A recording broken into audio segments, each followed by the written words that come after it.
Welcome, friends. Tonight we step quietly into a forgotten chapter of history, one not marked by kings or great battles, but by a sky that dimmed, a silence that spread across fields, and a chill that settled into the bones of the earth. This is the story of the year 536, a time so strange and difficult that historians would one day call it the beginning of the worst period to be alive. Imagine waking up to find the sun still in the sky, but pale, cold, and unfamiliar. Imagine months passing with barely a true summer, and the slow realization that the seasons have lost their way. In Constantinople, in Ireland, in China, people looked up and saw something wrong, and then looked around and saw harvests failing, markets emptying, and hope flickering. But this isn't a tale of panic or chaos. It's a quiet walk through a decade shaped by ash, hunger, and shadow. A time when famine stretched across continents, when cold crept through every doorway, and when even the smallest signs of spring became sacred.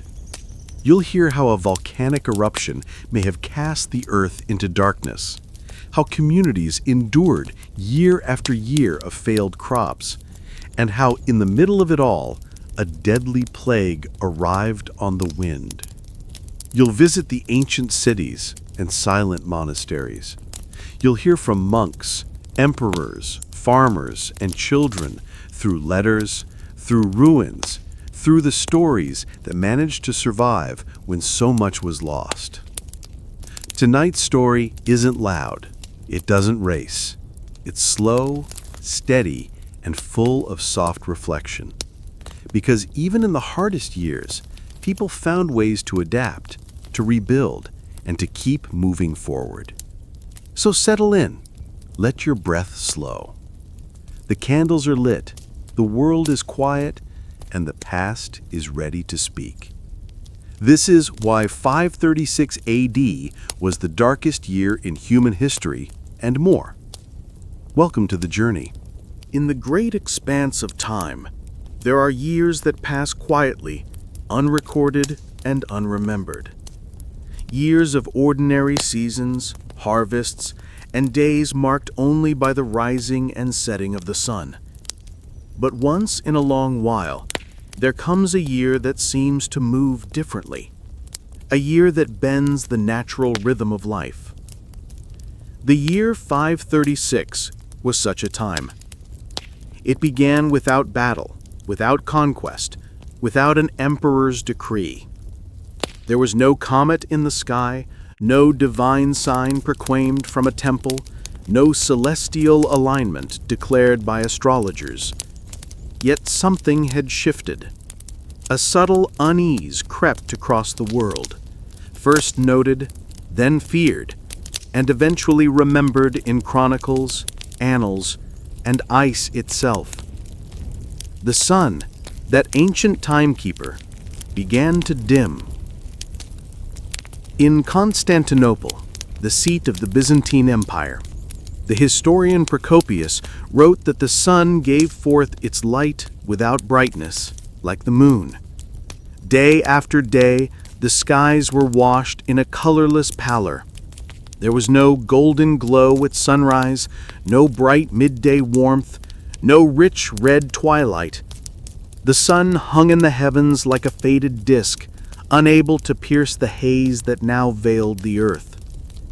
It was not a single day, or even a single week. This darkness lingered. Modern reconstructions suggest that this strange dimming of the sky lasted for a full 18 months. People across the known world looked up, confused and unsettled. The heavens had changed their tone, and with it, the world below began to respond.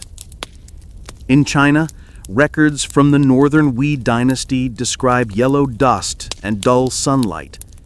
The air itself seemed choked with something unseen. In the Middle East, Syriac writings from the scholar Zechariah of Mytilene speak of famine and darkness. And in Europe, the Irish annals speak simply and hauntingly of a failure of bread around this time. There was no understanding then of volcanology or stratospheric aerosols. There were no weather satellites to track patterns, no atmospheric models to simulate light scatter. But those who lived through it understood something elemental had broken. The sun, the source of life, had become unreliable. It wasn't just the absence of light. It was the cold that followed. The sun's warmth governs more than mood.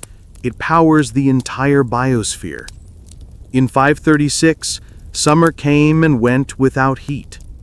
In places where wheat should have ripened, it shriveled. Trees bore no fruit. Rain came in torrents in some regions and vanished altogether in others. Nature, always cyclical, now seemed lost in confusion. The stories that survive from that time are not dramatic. They are brief, quiet notations in monastic margins or imperial records. But they carry a stillness, a sense of resignation and endurance. People adjusted their days not by the brightness of the sky, but by habit. They rose when the darkness gave way to a lesser shade. They lit lamps earlier. They tended fields that gave no yield. They waited for warmth that never returned. And over time, they began to fear that perhaps it never would. In the northern regions, where winter was always close, the dimming of the sun meant real danger. Livestock grew weak. Rivers froze early. Even the smoke from hearths and chimneys could not compensate for what was lost in the skies. The cause of this darkness remained a mystery for more than a millennium. Some medieval writers believed it was a punishment from God. Others imagined celestial events or poison in the air. But the truth, as science would slowly discover, lay buried in the ice. Centuries later, glaciologists drilling deep into the ice sheets of Greenland and Antarctica found evidence of a sudden and massive eruption, likely from a volcano in the far north, perhaps in Iceland. A vast plume of ash and sulfur had been launched high into the stratosphere, where it spread invisibly around the globe. The sun's rays, blocked and scattered, no longer reached the earth with the strength they once had. What the ancients called darkness, we now understand as an atmospheric veil. This veil did more than block the sun. It cooled the planet. It disrupted rainfall. It unsettled monsoons. And in doing so, it set into motion a chain of events that would echo across decades. But in 536, there were no such explanations, only observations, and the quiet resilience of people who, faced with inexplicable change, simply continued. They wrote what they could. They stored what food they had. They gathered in temples and churches, and they looked up again and again, hoping that the sun would finally return. There is something uniquely haunting about a world that forgets how to be bright. Darkness at night is expected. It invites sleep, contemplation, dreams. But darkness during the day confuses the senses. It disrupts the order of time.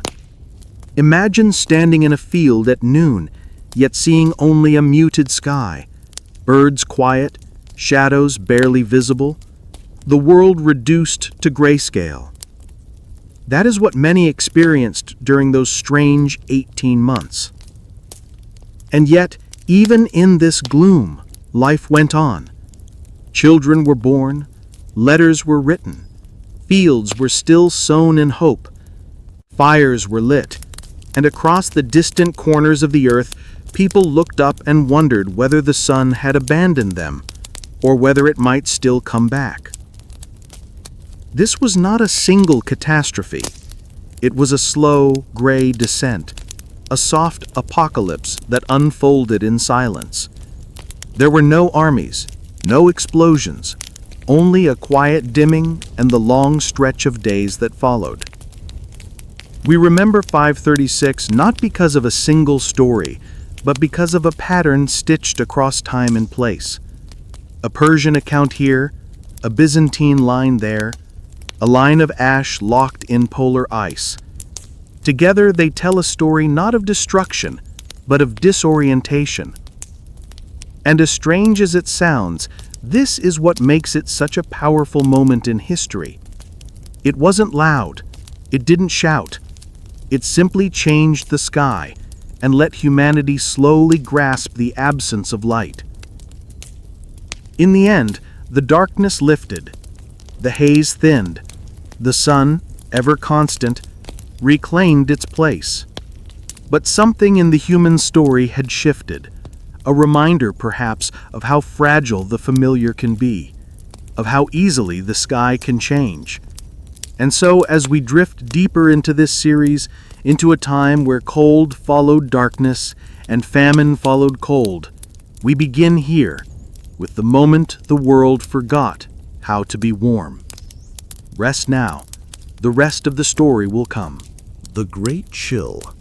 How 536 froze the world. Some changes arrive with fury. Storms crashing over cities, earthquakes splitting the earth. But others arrive almost unnoticed. Quiet shifts that seep into the edges of daily life, unnoticed until it's too late. In the year 536, after the sky had dimmed, another quiet change followed. This time, it came not with ash or shadow, but with cold. Cold that stretched not just into the night, but into the months that should have been warm. Cold that lingered past planting season and haunted the fields of early summer. Cold that crept into bone and breath and bread alike. The sun had dulled, casting only a pale, ineffective light, and the planet responded as it always does, by cooling. It did not rage, it simply began to slip. A few degrees here, a few weeks of frost there. The air turned thin and dry. Rain came less frequently. In some places, it vanished altogether. In others, it flooded the earth at the wrong times. We know this happened not just because ancient chroniclers wrote of it, but because the very trees remember. In the high forests of Europe, where old growth once stood in dense, ancient quiet, the trunks of trees preserve a record of their own struggle. Tree rings tell the story plainly. In the years immediately following 536, trees all over the northern hemisphere grew narrower rings, signs that they had endured colder than normal summers. These rings, thinner and tighter, stretch across thousands of samples, from Ireland to Scandinavia to Mongolia. The trees didn't flourish, they survived. In some places, those narrow rings appear from more than a decade. This was not an ordinary weather cycle. It was something larger, something that unsettled the climate system itself. Something, from all accounts, reached every part of the known world. Ice cores, long cylinders of ancient ice taken from the glaciers of Greenland and Antarctica, offer more silent confirmation. Layer by layer, year by year, they trap the history of the atmosphere. Inside them, scientists have found sulfur and volcanic ash in the layers dated to 536 and 540. Evidence not only of a single eruption, but likely a series. Volcanic events of massive scale that launched vast clouds of particles into the upper atmosphere, reflecting sunlight away from the Earth.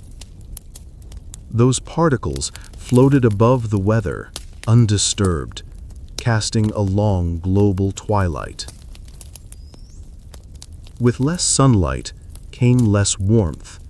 The planet's surface cooled, not by much, a few degrees on average, but in a finely balanced agricultural world, those few degrees were enough to transform abundance into scarcity.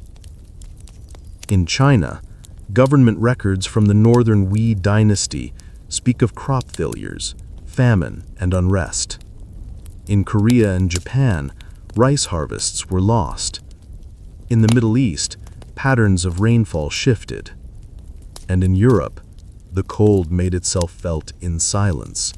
Empty fields, shortened growing seasons, and the slow unraveling of rural communities. Summer frosts became common. In some places, snow fell during the warmest months. It is difficult to imagine now, a world so dimmed that even in the heart of July, breath misted in the morning air.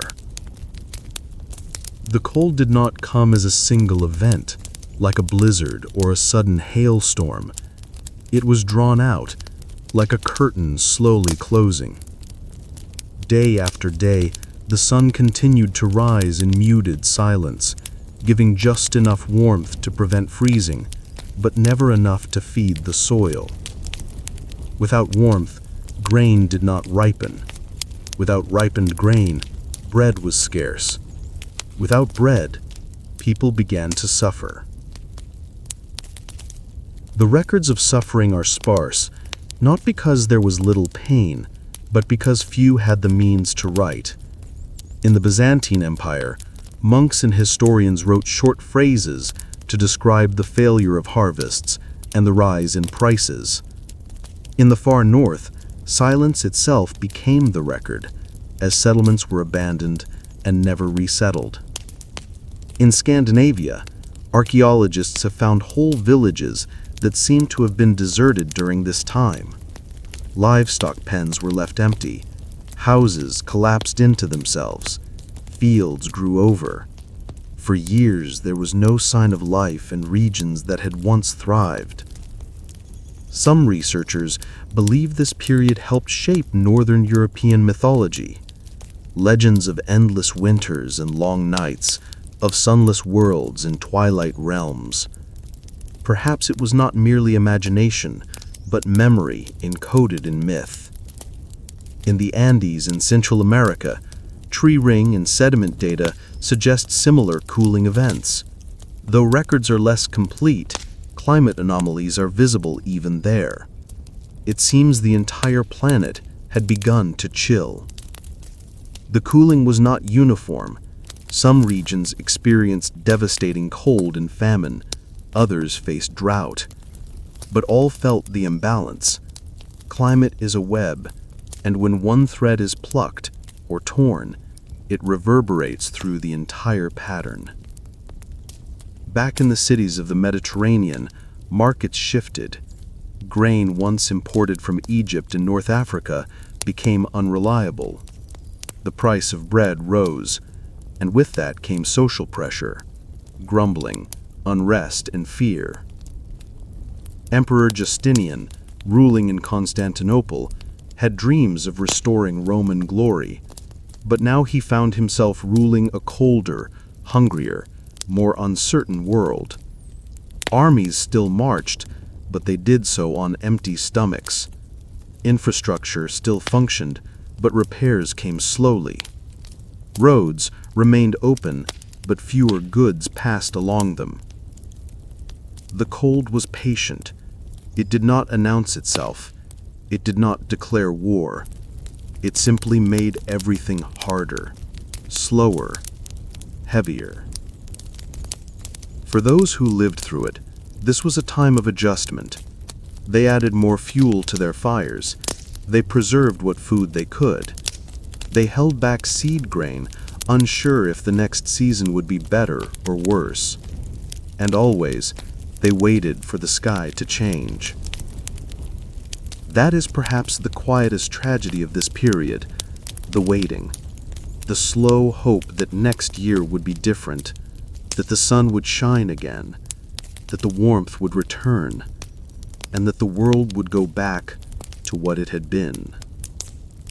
But year after year, the cold continued. The decade from 536 to 546 is now considered one of the coldest in the last 2,000 years. Some researchers call it the beginning of the late antique Little Ice Age, and while that term may seem academic, its effects were deeply human. It meant colder summers, less food, more sickness, and eventually, the arrival of plague. But that part of the story is still to come.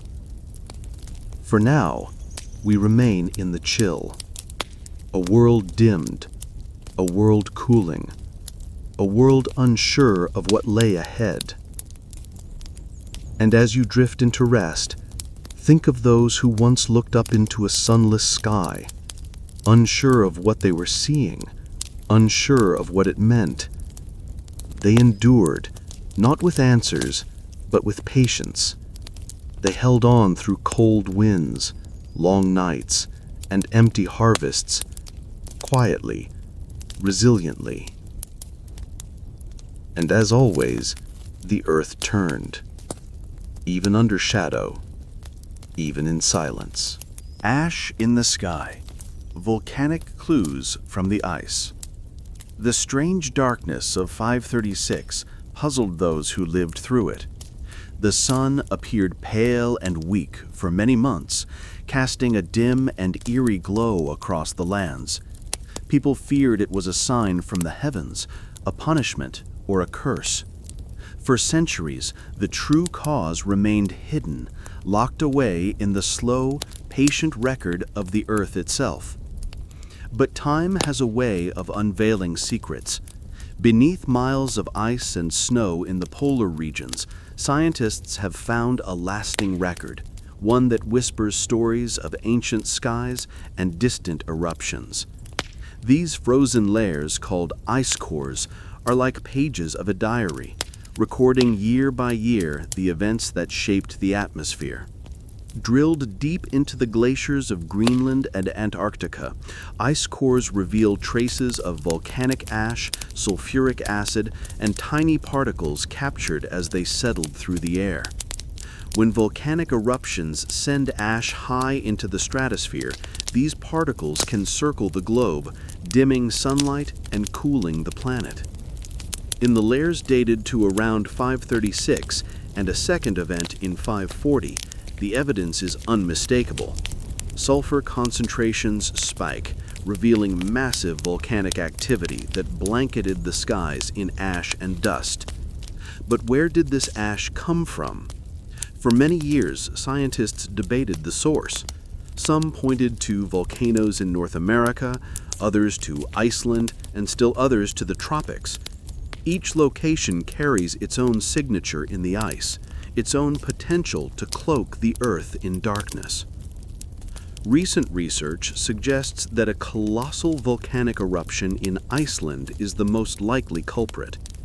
Iceland sits on the mid-Atlantic ridge, a place where tectonic plates pull apart, allowing magma to rise and volcanoes to form. The eruption would have sent a thick plume of ash and sulfur high into the atmosphere, blocking the sun's rays for months. Such an eruption is not just an explosion. It is a release of gases and particles that can stay aloft for years, creating a veil that changes climate far beyond the immediate area. The second sulfur spike in 540 indicates another massive eruption, perhaps from a different volcano, which prolonged the darkness and cold. This pairing of volcanic events explains the unusual climatic patterns recorded in tree rings, historical texts, and other natural records from around the world. When volcanic ash fills the upper atmosphere, sunlight scatters and reflects, reducing the amount that reaches the Earth's surface. The result is a dimmed sun, a cooler planet, and disrupted weather. In 536, As the ash spread, it blocked enough light to cause global temperatures to drop by several degrees Celsius. This may seem small, but such a change has profound consequences for agriculture, ecosystems, and human survival. The sky would have appeared dusty, red or orange at sunrise and sunset, and the days shorter and colder. This kind of volcanic winter is rare, but has been documented in more recent history as well, such as after the eruption of Mount Tambora in 1815, which caused the year without a summer in 1816. But 536's eruptions were on a grander scale, their effects reaching even farther and lasting longer. From Iceland to the distant corners of China, from the cities of Europe to the forests of North America, the ash cloud changed life, quietly but deeply. For those living through it, the sky itself was transformed into a strange and unrecognizable place. Without understanding the science, they could only interpret the gloom as a portent, a warning, a sign of greater troubles to come. And indeed, greater troubles did follow: failed harvests, famine, and disease. Yet the ash itself would remain invisible to the naked eye for most, settling silently onto roofs, fields, and rivers. It left traces for modern scientists to find, but for those of 536, it was the shadow that mattered most, the shadow that dimmed the sun and chilled the earth. As we continue this journey, we will explore how the veil of ash led to a colder world, how it disrupted the lives of millions, and how, slowly, humanity struggled to understand and survive the darkest days. For now, rest with the knowledge that the earth itself remembers this time, a time when fiery mountains cast a shadow across the globe, and the sky itself seemed to hold its breath. The past often speaks in whispers, hidden traces beneath ice, faint words in ancient manuscripts, subtle shifts in tree rings. To understand a mysterious year like 536, scientists and historians become quiet listeners, piecing together clues from many sources. Modern climatologists use ice cores, deep samples of frozen snow and ice taken from polar regions, as one of the most valuable tools. These cores reveal trapped air bubbles and microscopic particles, layered year by year, much like pages in a history book. By analyzing the chemical makeup of these layers, especially sulfur concentrations, researchers can detect signs of massive volcanic eruptions and their timing. In 536, ice core samples from Greenland and Antarctica show sharp increases in sulfuric acid and ash particles, evidence of volcanic activity powerful enough to fill the atmosphere with a sun-blocking veil. These findings correlate with layers dated precisely to the mid-6th century, confirming that nature itself recorded the sky's dimming. Tree ring data complements these findings. Trees grow wider rings during warm, favorable years and narrower rings during cold or harsh conditions. Samples from across the northern hemisphere, from Europe to Asia, show narrow rings consistent with sudden cooling beginning in 536 and lasting a decade. But scientific data alone cannot tell the whole story. Historical records, annals, chronicles, letters offer human perspectives, often brief but poignant. Writers like Procopius, Michael de Syrian, and others describe the pale sun, failed crops, and widespread hardship. Though written centuries ago, their observations align remarkably well with modern findings. Together, these sources form a tapestry of understanding. Satellites and climate models help reconstruct how volcanic particles dispersed through the atmosphere, affecting temperatures globally. Computer simulations show how ash and sulfuric aerosols reflect sunlight back into space, reducing surface warmth and triggering shifts in rainfall patterns. This interdisciplinary approach, combining geology, history, biology, and technology, creates a fuller picture of a world altered by invisible forces.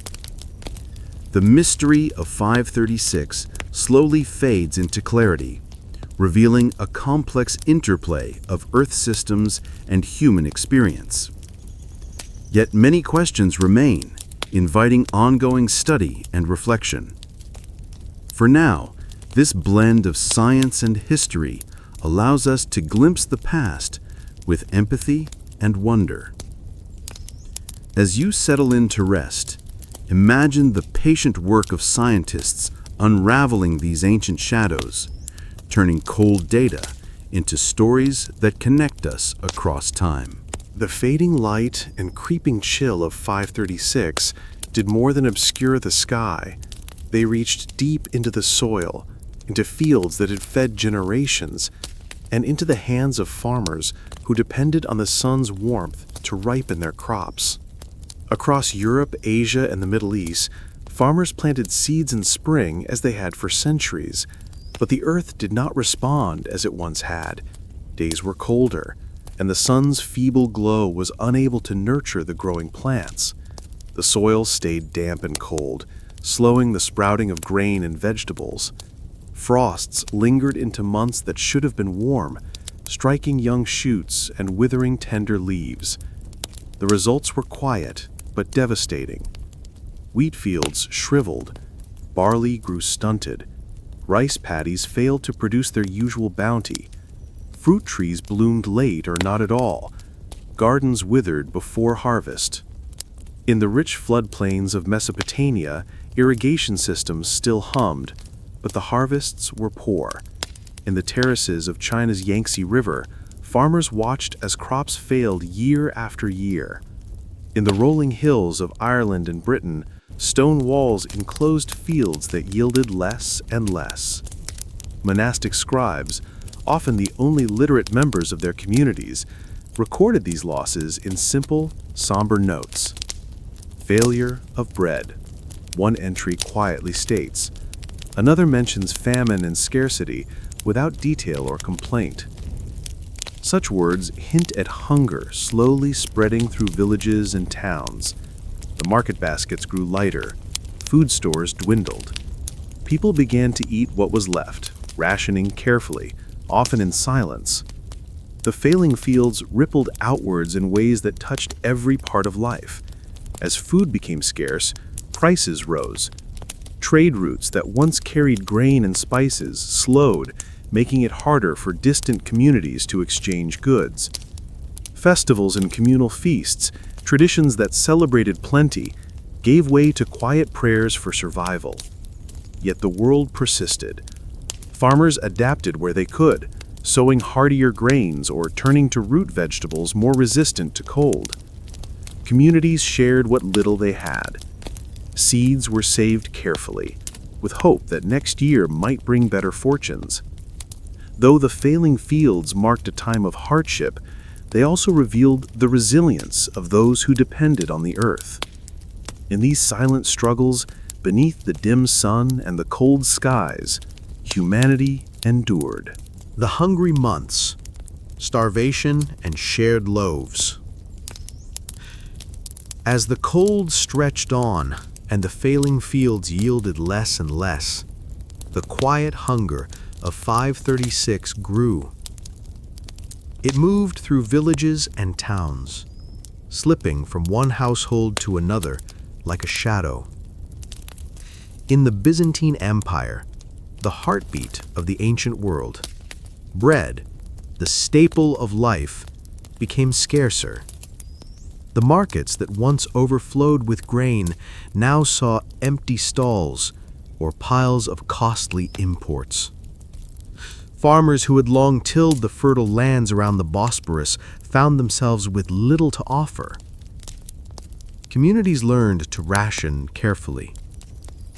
Loaves were smaller, meals simpler, Families gathered around fires, sharing the little they had, leaning on one another for comfort and sustenance. The weight of famine was felt not just in empty stomachs, but in the quiet toll on spirit and strength.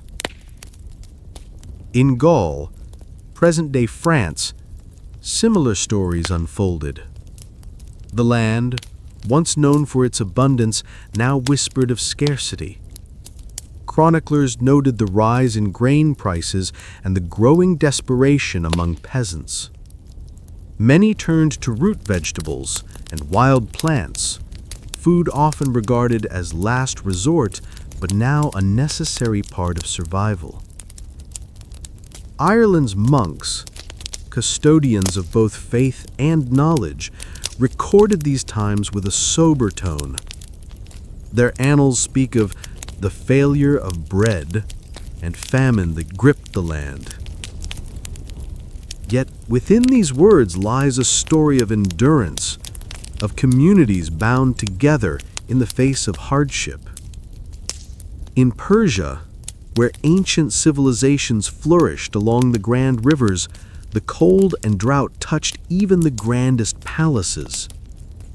Grain stores that had fed kings and commoners alike diminished.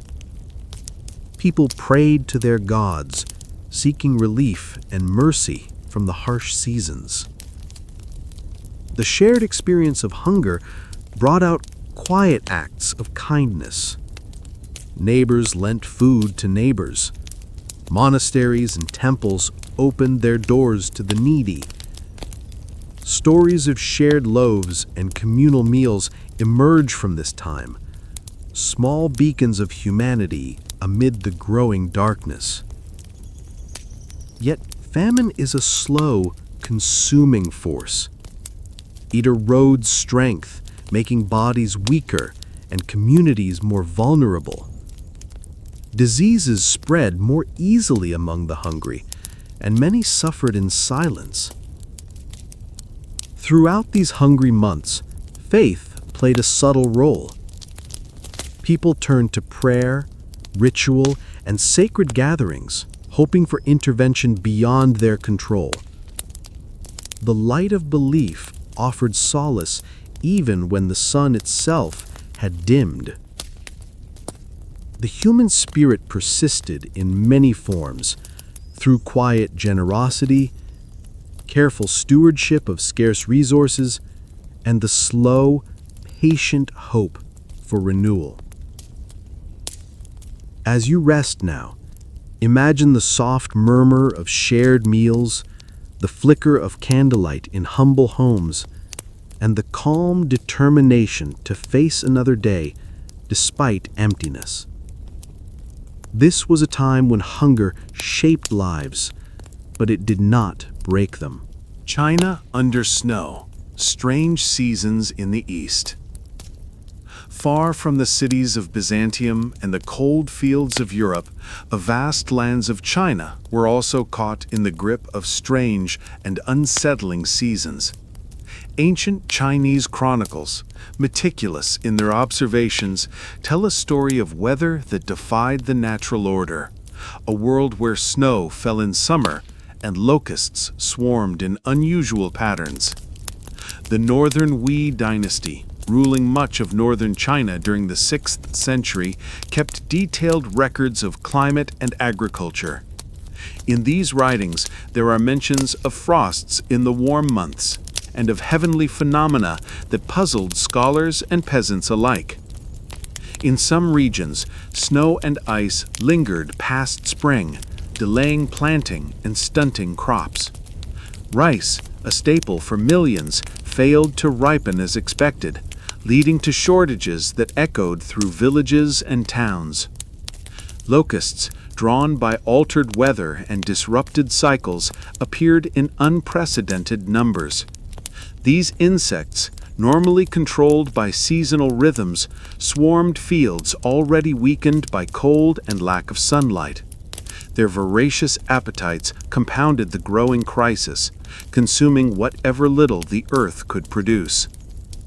The combination of frost, failing crops, and plagues of locusts created a perfect storm of hardship. Famines arose quietly but relentlessly, touching even the distant corners of the empire. To the people of that time, these events seemed disconnected, strange occurrences without explanation. The concept of a global climatic event was unknown. Instead, these were seen as omens or punishments, signs sent from the heavens to warn or chastise. Despite the confusion, farmers and officials alike sought ways to adapt. Some turned to different crops. Others attempted irrigation and water management to offset the damage. But these efforts met with limited success in the face of overwhelming natural forces. The hardships experienced in China were not isolated. Across continents, similar patterns of cold, drought, and famine were unfolding. Different peoples, separated by vast distances, grappling with the same invisible hand of climate. This shared experience, lost to direct memory but preserved in chronicles and natural records, is part of what makes the story of 536 so compelling. It reminds us that the earth, with all its complexity, binds us together in ways both seen and unseen. As you settle into rest, imagine the quiet fields of ancient China, dusted with unexpected snow, the sound of locusts' wings filling the air, and the steadfast hands of farmers working to coax life from a reluctant earth. Here, as elsewhere, life continued, fragile, uncertain, yet unyielding. In the quiet monasteries scattered across the green hills of Ireland, monks lived lives of prayer, study, and careful record-keeping. Their scriptoria, filled with flickering candlelight, were places where history was both preserved and shaped. It was here, in the margins of thick vellum manuscripts, that some of the earliest written accounts of the dark times around 536 were captured. The Annals of Ulster and the Annals of Tigernach, two of Ireland's most important chronicles, provide brief but haunting notes on this period. They speak of a failure of bread, famine, and cold winters that seemed endless. Their words are few, their tone restrained, but within the silence lies a profound sense of struggle. These annals were not written to entertain or dramatize.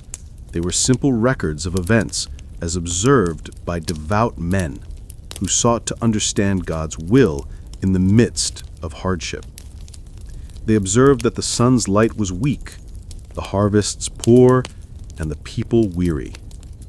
The monks themselves were witnesses to a world slipping slowly into decline. Their communities, which often served as centers of learning and charity, became refuges for those suffering from hunger and disease. In the cold months that stretched beyond their usual bounds, the monks maintained their routines: prayer, manuscript copying, tending small gardens, but they could not ignore the suffering around them. The silence of the fields, the empty granaries, the thin faces of the poor all spoke of a crisis beyond their faith. The Annals' sparse notes hint at a deeper sorrow. They do not elaborate on causes or cures, but record events as a matter of fact. Yet their continued dedication to recording, year after year, suggests a hope that understanding might come with time. These writings stand as a testament to human endurance, a quiet perseverance in the face of uncertainty and loss. As you rest, imagine the gentle scribble of quill on parchment in a dim Irish monastery, the cold stone walls holding centuries of prayer, and the monks' calm resolve amid a world turned cold and dark. Through their eyes, we glimpse a time when darkness was not just a physical veil, but a spiritual test, a winter without end that called for patience, faith, and quiet strength. The collapse of trade. Markets gone quiet. In times of abundance, markets hum with life. Merchants travel bustling roads and crowded ports, bringing goods from distant lands. Spices, textiles, grain, and metals flow along ancient trade routes, weaving together cities and villages into a vibrant tapestry of exchange. But in 536, the world's markets fell eerily silent. The veil of ash and shadow that hung over the skies did more than dim the sun and chill the earth. It disrupted the delicate web of commerce connecting distant corners of the known world. Roads that once carried carts laden with grain and goods became empty. Traders and travelers, faced with famine and unrest, stayed close to home. Banditry and instability increased as desperation grew, making journeys dangerous. Ports, vital hubs of trade, saw fewer ships arriving and departing. Harbors emptied as merchants hesitated to send their vessels across uncertain seas, where weather patterns had shifted and storms seemed more frequent. From the bustling markets of Syria to the fields of Gaul, the ripple effects of this collapse spread. In Syria, the rich crossroads of empire, grain shipments from Egypt became irregular. The food that once flowed steadily into cities was now scarce and costly. Markets reflected this scarcity, with rising prices and fewer goods on display. In Gaul, the Roman roads that connected cities and towns fell quiet. The slow-moving caravans of merchants and farmers shrank in number. With fields yielding less and demand rising, local economies contracted. People relied more on subsistence farming and less on trade. The economic downturn fueled social strain. Communities accustomed to trade and relative stability faced new challenges. Some areas saw population declines as famine and disease took their toll.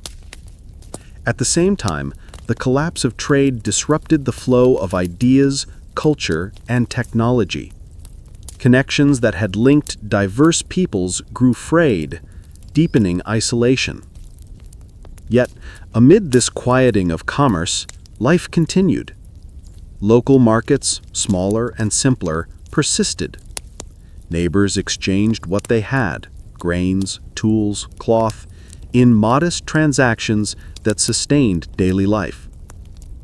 In cities, civic leaders worked to maintain order, distributing grain where possible and supporting vulnerable populations. Churches and monasteries often stepped in to provide relief, serving as centers of charity. The collapse of trade was not a sudden event, but a gradual slowing, a dimming that mirrored the sky. For many, it meant adjusting to a smaller world, focused on immediate survival rather than distant connections. As you rest, imagine empty roads stretching into quiet horizons, silent docks waiting for ships that do not arrive, and markets where the bustle has faded but hope remains. This pause in commerce marked another thread in the tapestry of 536, a world where darkness touched not only the sky and earth, but the flow of human life itself.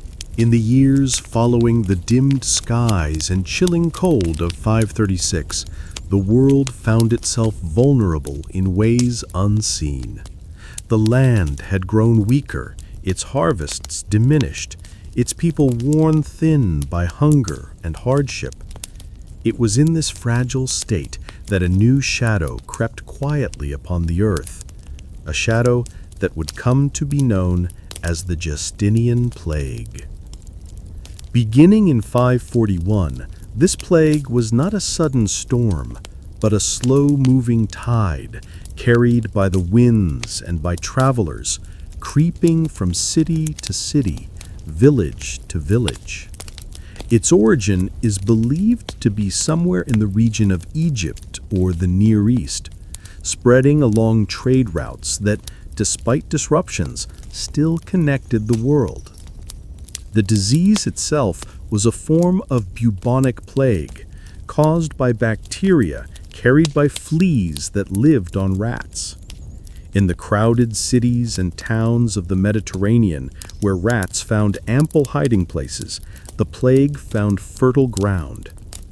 Those weakened by famine and cold had fewer defenses against its silent assault. Historical accounts, though scarce and often sparse, describe a sickness that struck swiftly and left death in its wake. People fell ill with swelling, fevers, and chills, their strength fading rapidly. The pace of death was quiet, but relentless. In Constantinople, the heart of the Byzantine Empire, the plague reached devastating levels. The city, already burdened by cold winters and food shortages, now faced an invisible enemy. Streets emptied as fear grew. Caregivers worked tirelessly, but were overwhelmed. Burial grounds filled.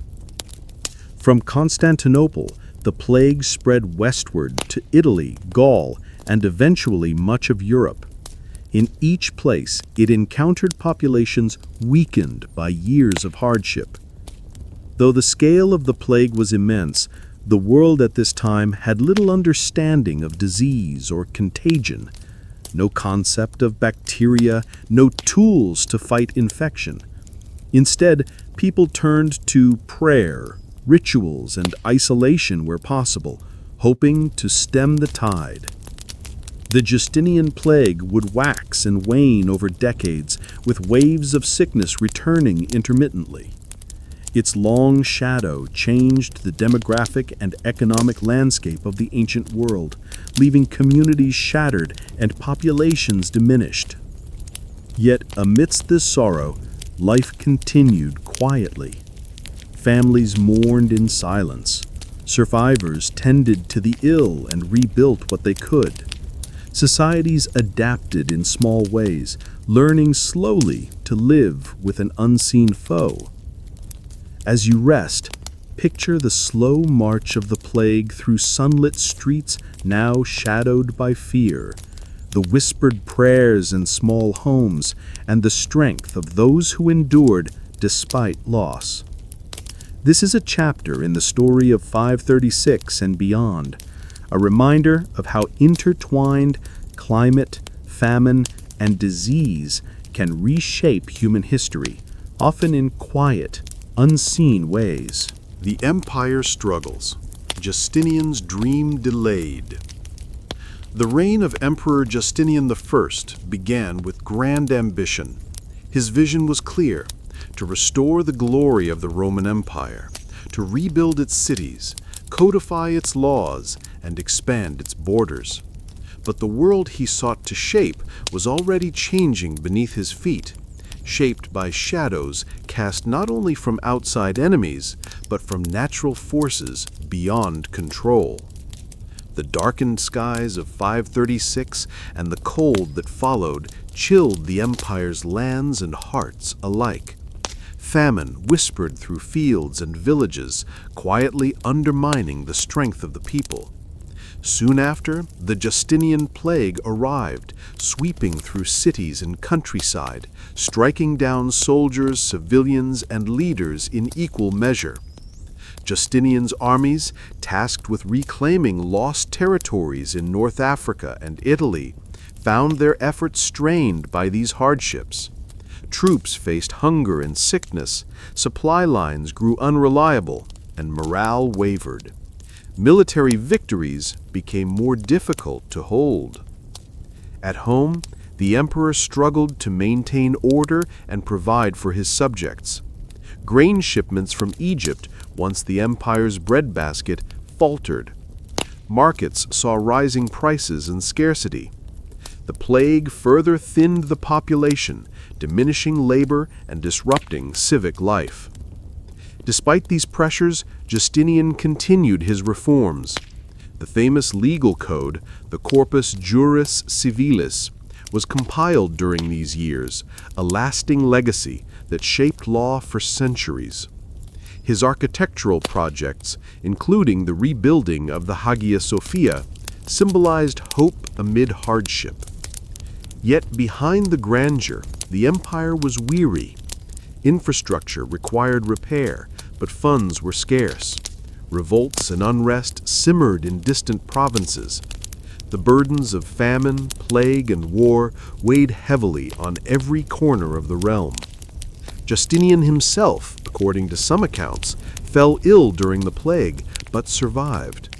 His resilience mirrored that of his empire, a mixture of determination and fragility. History remembers him as a visionary, but his dreams were delayed and reshaped by the realities of his time. The darkened skies and the invisible enemies that followed altered the course of his reign. For those living under his rule, daily life became a test of endurance, navigating a world where old certainties were shaken and new challenges arose from both earth and human hands.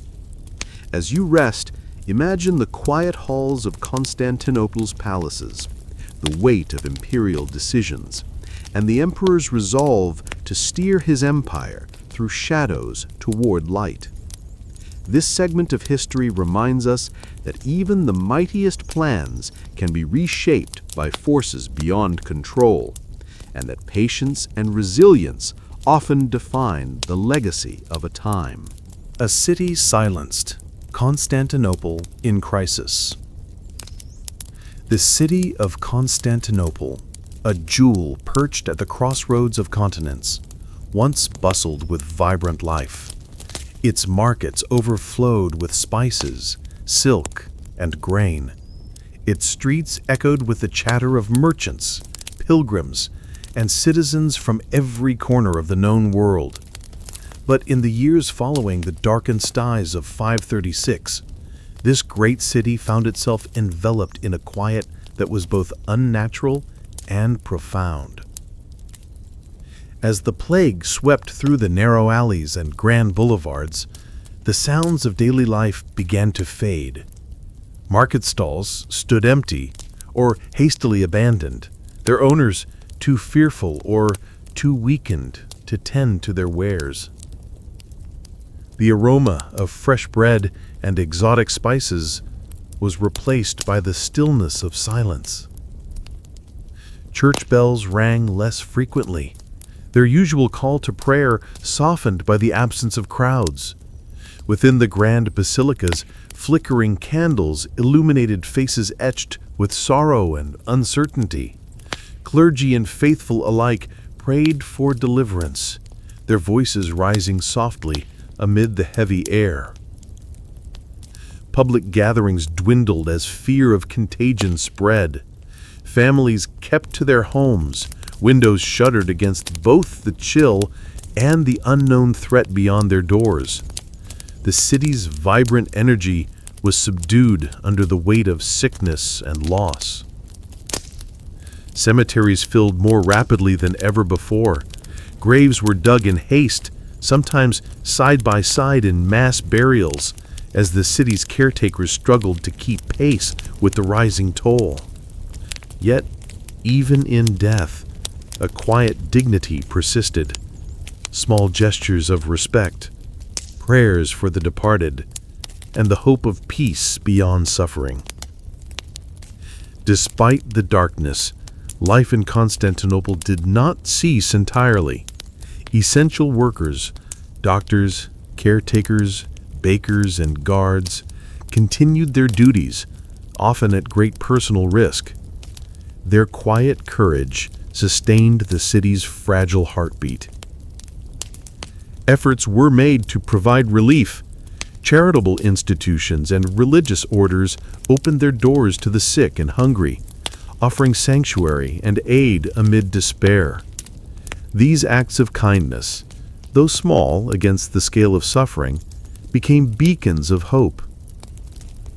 The city's walls, once a symbol of strength against external foes, now enclosed a community struggling inwardly against a silent invisible enemy. Yet, Constantinople endured. As you settle into rest, picture the city's dim streets lit by lanterns, the soft murmur of prayers rising from hidden chapels, and the quiet resilience of those who, despite sorrow, held on to the threads of daily life. This was a city silenced, but not broken, a place where humanity's light flickered gently in the darkest of times. In the 6th century, long before the discoveries of germs and microbes, the causes of illness remained a mystery, wrapped in layers of philosophy, faith, and observation. As the Justinian plague spread silently through cities and countryside, physicians and thinkers sought to understand its origins using the tools and beliefs of their time. Medical knowledge was rooted in the teachings of ancient scholars such as Hippocrates and Galen, whose ideas about health emphasized balance between the 4 bodily humors of blood, phlegm, yellow bile, and black bile. Disease, they believed, arose from imbalances of these humors, often influenced by environmental factors like air quality, diet, and lifestyle. When sickness like the plague appeared, it challenged even the wisest healers. The rapid onset of fever, swelling, and death puzzled physicians who worked with herbs, bloodletting, and other treatments aimed at restoring harmony within the body. Philosophers and theologians, meanwhile, interpreted the plague through a spiritual lens. Many saw illness as a form of divine punishment, a consequence of sin or moral failing. Celestial events, such as the dimmed sun, eclipses, and comets, were read as ominous signs from the heavens, warnings that called for repentance. Astrology held significant influence, with the movements of stars and planets believed to affect earthly events and human health. During times of crisis, this celestial reading became a source of both fear and guidance. Communities turned to prayer, ritual, and penance, hoping to appease the divine and halt the spread of sickness. Pilgrimages, offerings, and the invocation of saints filled the spiritual landscape. Despite their limited understanding, physicians did their best to comfort the sick. Remedies included herbal poultices, aromatic spices thought to purify the air, and various concoctions designed to rebalance the body. Some measures, such as quarantine and isolation, were practiced in varying degrees, even if their scientific basis was unknown. The blending of medicine, philosophy, and faith created a tapestry of responses, each seeking to make sense of suffering in a world shadowed by uncertainty. As modern science reveals the true nature of plague and infection, the efforts of these early healers remind us of humanity's enduring desire to understand and heal. As you rest, imagine the quiet chambers where physicians pondered symptoms, the whispered prayers in candlelit churches, and the hopeful rituals that sought to bring peace amid pain. This segment invites reflection on how people faced the unknown, relying on knowledge and belief to navigate one of history's darkest chapters. In the shadow of great empires and sweeping history, small kingdoms and communities often lived quiet lives, their stories known only to their inhabitants. But the dark years of the mid-6th century cast long shadows, and many of these smaller realms struggled to survive the combined blows of famine, plague, and climate upheaval. Some of these kingdoms did not endure. Their names, once spoken with pride and familiarity, now linger faintly in scattered manuscripts, in the crumbling stones of forgotten settlements, or in the earth itself, where archaeologists uncover traces of vanished peoples. These small realms, often located on the edges of empires or tucked away in remote landscapes, depended heavily on agriculture and local trade. When the climate turned cold and the harvests failed, their fragile economies faltered. Without abundant food or stable governance, communities fragmented. The spread of the Justinian plague further weakened these kingdoms, reducing populations and disrupting social structures. Leadership was lost, and with it, the ability to maintain defenses or foster cooperation. Historical records mention some of these realms only briefly, as fleeting notes in the annals of larger neighbors. Yet archaeology offers glimpses of their lives: ruined fortifications, abandoned farms, and artifacts hinting at daily life abruptly ended. The reasons for their disappearance are many and intertwined: hunger and disease, economic isolation, warfare fueled by desperation, and perhaps migration, as survivors sought refuge elsewhere. Though their stories are quieter and less recorded, these lost kingdoms remind us that history is shaped not only by the great, but also by the small, the everyday communities whose endurance is tested by the earth's rhythms. In the silence left behind, there is a kind of haunting beauty, a reminder of lives once lived, hopes once held, and the fragile balance between survival and loss. As you rest, imagine the quiet fields where villages once stood, the empty hearths, and the wind carrying the memory of forgotten songs. This segment invites reflection on the unseen threads in the tapestry of history, the kingdoms that faded as the world around them changed. Temples and tombs, spiritual responses to disaster. As the world grew colder and darker, and the quiet hunger of famine settled over lands far and wide, the human heart sought refuge in the spiritual realm. When the natural world turned harsh and uncertain, sacred spaces, temples, churches, shrines, and tombs became havens where people looked for comfort, meaning, and hope. In many cultures, offerings and rituals increased in urgency and frequency. Priests and religious leaders performed ceremonies to appease gods believed to control the weather, health, and fate. The dimmed sun and failing harvests were seen as signs that the divine world was displeased.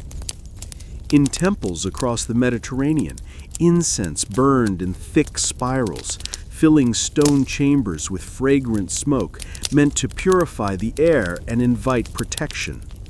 Offerings of food, wine, and precious objects were laid at altars, gifts meant to soothe angry deities or seek their favor. Christian churches echoed with prayers and chants, their flickering candles symbolizing light amid darkness. Monks and priests led processions, invoking saints to intercede for relief from plague and famine. In distant lands, from East Asia to the British Isles, sacred rituals took many forms but shared a common purpose: to bridge the gap between the mortal and the divine during times of crisis. Burial practices also took on new significance. Tombs and burial sites became places not only of rest, but of reverence and remembrance, honoring those lost to disease and hardship. In some cultures, special monuments were erected to mark the passing of entire communities or rulers, reflecting a collective mourning. These spiritual responses were more than rituals. They were expressions of resilience. They offered communities a way to understand suffering, to maintain social bonds, and to find strength amid uncertainty. For individuals, faith provided solace, a quiet light to hold on to when the world seemed bleak and unyielding. As you rest, Imagine the soft glow of candles in ancient temples, the gentle murmur of prayers rising in stone halls, and the steady rhythm of rituals performed with hope and reverence. This segment invites reflection on how even in the darkest times, the human spirit reaches beyond the material, seeking connection, meaning, and peace.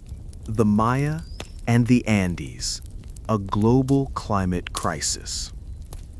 While much of the known world in 536 was shrouded in dimmed skies and cold, distant civilizations across the Atlantic Ocean were also navigating challenges, though their stories are less documented in written history. The great civilizations of the Maya and Mesoamerica and the peoples of the Andean highlands were likely affected by this global climate crisis in ways now glimpsed through archaeology and environmental science. The Maya, thriving in dense tropical forests and complex city-states, depended heavily on stable weather patterns for their crops, especially maize. Their societies flourished with monumental architecture, intricate calendars, and rich cultural traditions. Yet beneath this splendor, climate instability was stirring. Evidence from lake sediments, cave formations, and ancient pollen suggest periods of drought coinciding roughly with the 6th century. These droughts would have strained water supplies, reduced agricultural yields, and challenged the sustainability of city populations. As rainfall patterns shifted and water sources dwindled, social tensions may have increased. Food shortages and resource scarcity could have contributed to disruptions in trade, political power struggles, and the eventual decline of some Maya centers. Farther south, in the high Andes, civilizations such as the early Wari and Tiwanaku peoples lived in fragile mountain environments where agriculture required careful management of terraces, irrigation, and seasonal cycles. Here, too, climate fluctuations played a critical role. Ice core records from the tropical Andes reveal cooling and changes in precipitation around this time. These shifts would have affected potato cultivation, quinoa fields, and llama herding, the staples of Andean life. The stress of changing climate likely forced communities to adapt rapidly, moving settlements, altering agricultural practices, or strengthening social cooperation to survive. While the ancient texts of these regions do not directly mention the events of 536, the archaeological record and natural data point to a shared global challenge. This segment reminds us that climate crisis was not confined to one continent, but shaped human experience worldwide, connecting distant peoples through the rhythms of earth and sky. As you rest, imagine the vast forests of the Maya, the terraced hillsides of the Andes, and the steady hands of those who tended crops under uncertain skies. In their resilience, we find echoes of our own enduring relationship with the environment, one shaped by change, adaptation, and hope. Life in the villages, daily struggles of 536. Beyond the great cities and empires of the 6th century, in the quiet corners of the Byzantine world, ordinary people faced the weight of 536's darkened skies and chilling cold in their daily lives. Small villages, nestled among rolling hills and fertile plains, became front lines of survival, where the rhythms of nature dictated hope and hardship. Imagine a village waking to a pale, cold dawn. The sun's light, weak and fleeting, barely warms the earth beneath frost-laden fields. Farmers step outside their modest homes, worn from years of labor, to tend to crops that struggle to grow in the shortened growing season. Fields that once promised plenty now lie patchy and uncertain. Barley stalks bend thinly in the cold wind. Wheat is sparse and yellowed. Root vegetables, though hardy, provide limited sustenance. Gardeners carefully harvest what they can, storing small reserves for winter's long nights. Livestock, too, feel the strain. Cattle and sheep graze on thin pastures, their health weakened by cold and scarcity. Villagers take extra care to shelter animals in barns and share what fodder they have. Inside homes, families gather around simple hearths.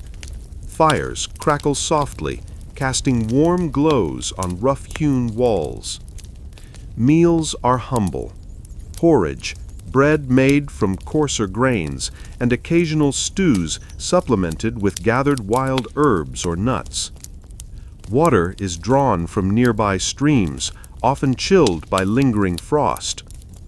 Children play quietly, their breath visible in the cold air, while elders share stories passed through generations, tales of past hardships, faith, and hope for renewal.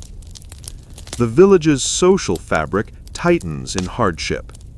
Neighbors share food and labor, assisting each other with planting, repairs, and gathering wood. Communal activities, though fewer, provide connection and comfort. Village leaders, often elders or respected farmers, coordinate efforts to prepare for harsher months, stockpiling grain, reinforcing shelters, and organizing communal work. Illness, ever a threat in such times, is met with traditional remedies. Herbalists tend to the sick with poultices and teas, while prayers for health rise in homes and at small shrines. Though fear and uncertainty linger, resilience and adaptation define daily life. Each dawn brings a quiet determination to face the challenges ahead, to nurture life in the fragile balance of a changing world. As you rest, picture the gentle hum of village life beneath muted skies, the crackle of firewood, the murmur of conversation, and the steady hands of those who, against the odds, keep the rhythms of home. This glimpse into daily struggles invites reflection on the enduring strength found in community and the simple acts that sustain life through darkness.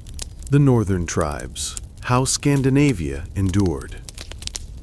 In the far north, beyond the temperate lands of Byzantium and Gaul, the tribes of Scandinavia faced their own trials in the dark and cold years of the mid-6th century.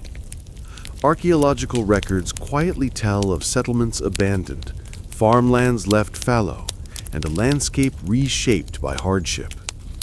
Scandinavia, with its rugged forests and fjords, had long been home to small farming communities and hunting bands. Life was attuned to the rhythms of long winters and brief summers, and the people developed skills to endure the natural challenges of their homeland. Yet the climatic downturn of 536 and the decades that followed brought new pressures. Colder temperatures shortened growing seasons further, making it difficult to produce enough grain and fodder. Harsh winters became longer and more severe. Excavations reveal that some villages, once vibrant with life, were gradually abandoned during this time. Earths grew cold, and homes fell into silence. Farmland returned to forest as cultivation ceased. But abandonment was not universal. Other communities adapted by relying more on hunting, fishing, and gathering, shifting diets away from fragile crops. Some moved to more sheltered locations or consolidated into larger settlements for mutual support. Trade routes, although diminished, persisted in connecting northern peoples with southern neighbors. Amber, furs, and iron remained valuable commodities, helping sustain economies even in lean times. Social structures may have evolved as well, with leadership adapting to new challenges and cooperation becoming more essential for survival. The northern tribes' endurance during this period laid the groundwork for future resilience and cultural development, setting the stage for the Viking Age centuries later. Though much remains unknown, the quiet traces left behind speak of a people who met the harshness of climate not with surrender, but with adaptation and resolve. As you rest, imagine the whispering pines of cold forests, the distant call of seabirds over icy fjords, and the quiet determination of northern villages holding fast against winter's grip.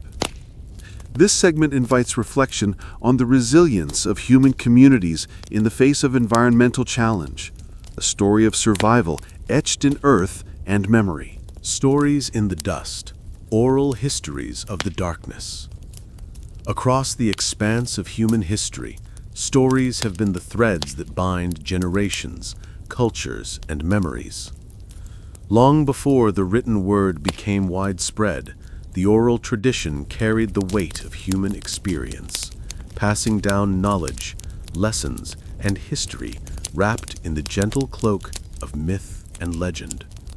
These stories often served as both mirrors and lanterns, reflecting the realities of their times and illuminating the unknown for those who came after. The mid-6th century was one such time when the earth seemed to falter, a year when the skies dimmed, the air chilled, and the sun lost its warmth for months on end. The great civilizations and the humble villages alike found themselves wrapped in shadow and hardship. Though the written records from this era are scarce and often sparse, the oral traditions from many cultures hint at a shared memory of this great darkness, preserved in stories of gods, monsters, battles, and cosmic upheaval. In the cold lands of the north, the Norse people told tales of Ragnarok, the twilight of the gods. This story speaks of a time when the world will be consumed by darkness and chaos. The sun and stars will vanish, and the earth will be swallowed by fire and flood. The great gods will fall in battle, and the world will be reborn anew, cleansed and ready for a fresh beginning. While these tales are deeply spiritual and symbolic, scholars have long speculated that the vivid images of a dying sun and harsh winters may carry echoes of real experiences, moments when the natural world itself seemed to turn against humanity. Imagine a long night when the sun's feeble light is swallowed by ash and clouds, and the cold seeps deep into bones and soil. In such times, stories like Ragnarok may have offered both explanation and comfort, a way to frame the terrifying experience of prolonged darkness as part of a greater cosmic cycle. The end was not only destruction, but also a promise of renewal. Farther south, in the realms influenced by Christian thought, the Book of Revelation offers visions of plague, darkness, and trials before the coming of a new heaven and earth. These apocalyptic images speak of 7 seals being broken, plagues released, and the sun turning black as sackcloth of hair. Such imagery would have resonated strongly in a world recently shadowed by unexplained darkness and disease.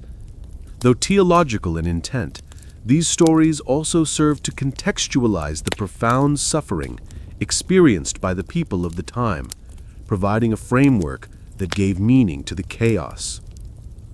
But the echoes of 536's shadow are not confined to these traditions alone. Across the globe, various cultures crafted stories of strange winters, lost suns, and great hardship. The oral histories of indigenous peoples, often passed down without written form, contain references to times when the natural order seemed disrupted. Seasons stretched and twisted, crops failed, and famine stalked the land. In the absence of scientific understanding, these stories often frame disaster as a struggle between forces of good and evil, gods and monsters, or the delicate balance of nature upset by human actions. They served as both warning and guide, teaching respect for the earth and caution against hubris. The power of oral tradition lies not only in its preservation of events, but also in its shaping of communal identity. Through shared stories, communities maintained a sense of cohesion and purpose, even when the world felt uncertain and threatening. These narratives helped individuals process grief and fear, channeling emotions into symbols and rituals that reinforced resilience. In many cultures, stories from this dark era were tied to ritual performances, songs, and ceremonies. These acts of remembrance allowed communities to keep the past alive, honoring those who suffered while reaffirming hope for the future. The act of telling stories was itself a form of survival, binding the living together through memory and shared experience. As centuries passed, the origins of these stories may have blurred, their meanings layered with new interpretations and meanings. Yet beneath the myth, the shadow of 536 lingers, a reminder of a time when the earth's rhythms faltered and humanity's endurance was tested. Imagine sitting by a fire in a small hall, the soft crackle of flames blending with low voices. Around you, faces illuminated by flickering light listen intently as elders recount tales of gods falling, suns dimming, and the promise of rebirth. These stories are told slowly, gently, weaving past and present together. These stories, though ancient, continue to echo in modern culture, in literature, art, and even popular media. They remind us that beneath the surface of myth lies history, and within history, the enduring human spirit. As you settle into rest, let the quiet power of these oral histories soothe your thoughts. Let their rhythms slow your breath, their images gently fade into peaceful dreams. Through their telling, the darkness of long ago becomes a soft light, guiding us through our own uncertainties. This segment invites you to reflect on the magic of storytelling, how it preserves not just facts, but feelings, not just events, but the quiet resilience of those who lived through times that tested the very fabric of life. Iceland's secret was this: the volcano that changed everything.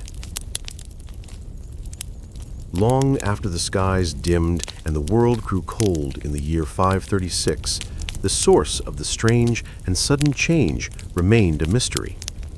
People of the time turned to gods, omens, and philosophy to explain the vanishing sun and the withering crops. But far beneath the surface of the earth, beyond what any living soul then could have seen or imagined, the answer had already settled, layer by layer, into the ancient ice of the far north. It is only with the tools of modern science that this hidden history began to emerge. High in the Arctic and Antarctic, scientists drilled deep into glaciers and retrieved long columns of ice, each layer preserving the past like a frozen library of Earth's breath. In these ice cores, researchers discovered something remarkable: thin, dark bands of volcanic ash and unusually high levels of sulfur. These were quiet fingerprints of a distant eruption, carried by the wind and preserved in silence. For decades, the precise location of the eruption remained uncertain. The ash cloud that dimmed the sun and chilled the earth left behind clues, but no clear address. Some suspected volcanoes in Central America. Others looked to North America or the Kamchatka Peninsula. But slowly, patiently, the evidence began to point to one isolated, windswept place: Iceland. Situated along the mid-Atlantic ridge, Iceland is a land shaped by fire and ice. Volcanoes have long punctuated its rugged landscape, their eruptions both destructive and creative. Though sparsely inhabited in the 6th century, Iceland was geologically restless, its volcanic systems active beneath glaciers and craggy mountains. In recent years, a quiet consensus has emerged among volcanologists. The culprit behind the climatic catastrophe of 536 may have been a massive eruption in Iceland, possibly the Veiðivoltan volcanic system or a closely related fissure. The eruption, experts believe, was enormous in scale, blasting millions of tons of ash and sulfur dioxide into the stratosphere, where winds spread the particles across the northern hemisphere. The effects were subtle at first, then staggering. Sunlight, filtered through a haze of fine ash, dimmed to a cold glow. Temperatures dropped. Crops failed, all without a single witness knowing exactly why. The Icelandic eruption was likely the first in a series of volcanic events. Another large eruption, possibly in Central America or elsewhere, may have followed in 540, compounding the crisis. But it was the first, violent, high altitude, and far-reaching, that seemed to tip the balance. Interestingly, the ash found in ice cores matches chemical signatures unique to Icelandic basalt. In some layers, tiny shards of glass, or tephra, were also found, microscopic pieces of rock ejected in the eruption and frozen in the sky before falling to Earth. These shards, when viewed under a microscope, tell their own silent story. Of molten rock flung high into the atmosphere, cooled in mid-air, and scattered like invisible snow over thousands of miles. For centuries, this story remained hidden. No medieval scribe, no Byzantine scholar, no Chinese chronicler ever mentioned Iceland or its volcanoes. It would be the land itself that remembered. And so, Iceland's secret, tucked beneath lava fields and glaciers, has slowly come into focus, not through myths or chronicles, but through chemistry, stratigraphy, and patient observation. But the mystery is not only geological, it is also historical. How could a volcanic eruption on a remote, uninhabited island alter the course of human history across an entire hemisphere? The answer lies in the delicate balance of Earth's systems. Volcanic gases and ash, once lifted high into the stratosphere, can linger for months or even years, reflecting sunlight and cooling the surface below. The process is known as volcanic winter, and the one triggered in 536 may have been among the most severe in recorded history. By dimming sunlight and cooling temperatures, the eruption disrupted agriculture, ecosystems, and economies across continents. It weakened societies, strained leadership, and perhaps even hastened the arrival of plague by displacing animals and people from their usual habitats. In this way, a single geologic event, silent and unseen by its victims, became a turning point in the human story. As you rest, imagine the Icelandic wilderness as it may have been then, vast, empty, and trembling underfoot. Deep within the earth, pressure building, then a sudden roar, fire meets ice, ash meets sky, and far away across oceans and kingdoms, the light begins to fade. The people who lived through 536 did not know the name of the volcano. They did not know what Iceland was, but they felt its touch on their skin, saw its shadow in their skies, and heard its echo in the quiet of their fields. The Dark Ages begin, a world set back centuries. In the wake of 536's mysterious darkness and the cascading events that followed, famine, plague, and climate disruption, a quiet unraveling began across many parts of the known world. This unraveling did not arrive in the form of armies or invasions. It was subtler, slower. A gradual fraying of civic life, of infrastructure, of learning and trade. Historians now look back at this time and speak of the Dark Ages, a phrase not without debate, but one that still captures the sense of deep uncertainty and profound change that followed. Across Europe and the Mediterranean, many cities that once thrived under Roman administration began to shrink, not all at once, but steadily, like a tide receding. Roads, once bustling with traders and messengers, became overgrown or unsafe. Aqueducts cracked and went unrepaired. Grand forums and bathhouses fell silent, their marbled halls empty of citizens. These were the structures of empire, symbols of civic pride and continuity. And yet, one by one, they faded into quiet disuse. The collapse of central governance played a quiet but significant role. The great Roman Empire had long since fractured, but in the eastern half, the Byzantine world, Emperor Justinian still ruled with ambition and vision. Yet even his strength could not offset the weakening effect of climate collapse and plague. Tax revenues declined, military campaigns stalled, administrative networks frayed at the edges. In the West, the remnants of Roman authority were even more vulnerable. Local warlords and petty kings began to assert control. Power fragmented into regional fiefdoms, each with its own rules, its own small armies. The dream of a unified realm gave way to patchwork rule. This political fragmentation had cultural consequences as well. With fewer resources and less centralized support, schools and libraries diminished. Monasteries and churches continued to be centers of learning, but many secular institutions of education were lost.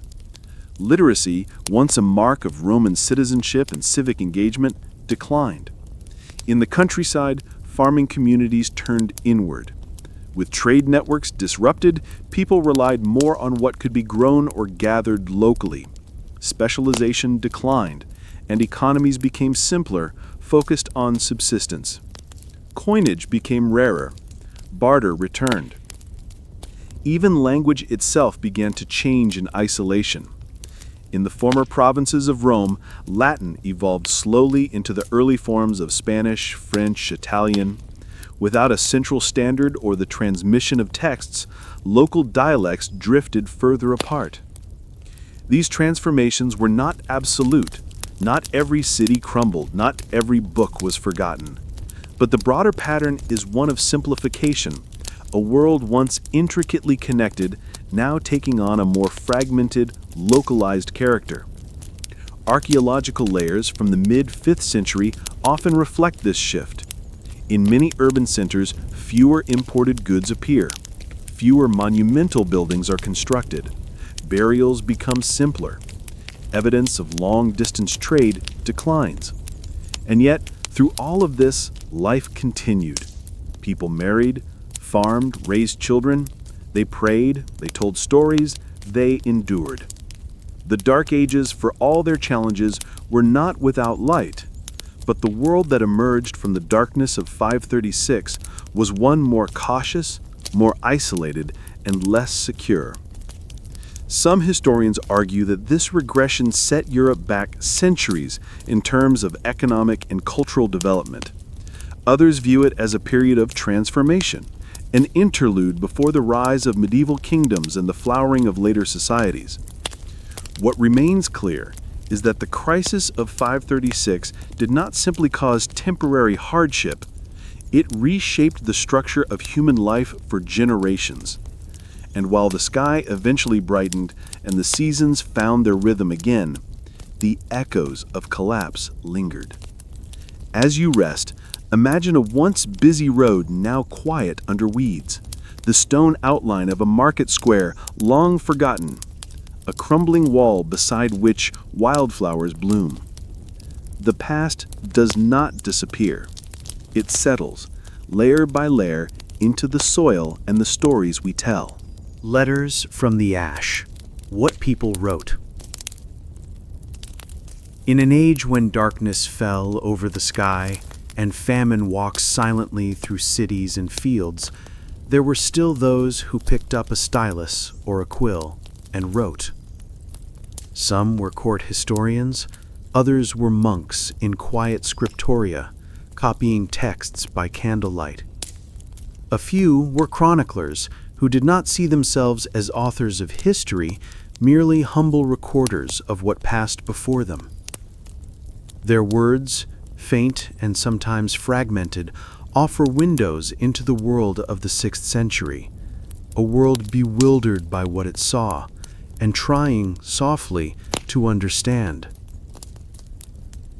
It is from these voices that the modern world gathers glimpses of the mystery of 536 and the years that followed. One of the most often cited witnesses is the historian Procopius, writing from Constantinople. In his work, The Wars of Justinian, he pauses his account of battles and politics to remark, with quiet awe, on an unsettling change in the heavens. He writes, "During this year, a most dread portent took place. For the sun gave forth its light without brightness, and it seemed exceedingly like the sun in eclipse." The observation is brief, almost reluctant, as if he too was unsure whether to believe his own eyes. Procopius was not alone. In the eastern Mediterranean, John of Ephesus, a bishop and historian, also recorded the strange dimming of the sun and the ensuing famine. He described a sign from the sky. The sun became dark, and its darkness lasted for 18 months. His writings do not dwell on science or cause. Instead, they reflect the mindset of the time, interpreting such signs as divine messages, omens of judgment, or warnings to the faithful. In the far west, the Annals of Ulster and the Annals of Tigernach, preserved in Irish monastic traditions, note a failure of bread in the years around 536. These terse entries, no longer than a line or two, carry a heavy weight. They are echoes from a time when crops failed not just once, but year after year, when hunger carved itself into memory and tradition. In China, official records compiled in later dynasties mention strange weather in the 530s, frost in summer, failed harvests, and celestial anomalies. The Nanxi, or History of the Southern Dynasties, speaks of yellow dust falling like snow, and describes a time when stars were faint and the heavens unclear. The court scholars did not claim to know the cause, but they noted the patterns with precision and care. Across these various traditions, a quiet theme emerges. People noticed. They looked to the sky, they listened to the earth, and they tried to make sense of it all with the tools they had: words, observation, belief. What is striking about these writings is their restraint. They do not shout, they whisper. A short sentence about a darkened sun, a few words about cold or hunger. These are not the cries of panic, but the quiet notations of people who had seen much and still chose to bear witness. In monastic communities, the act of writing itself was sacred. Monks preserved not only scripture, but also chronicles, calendars, and observations of nature.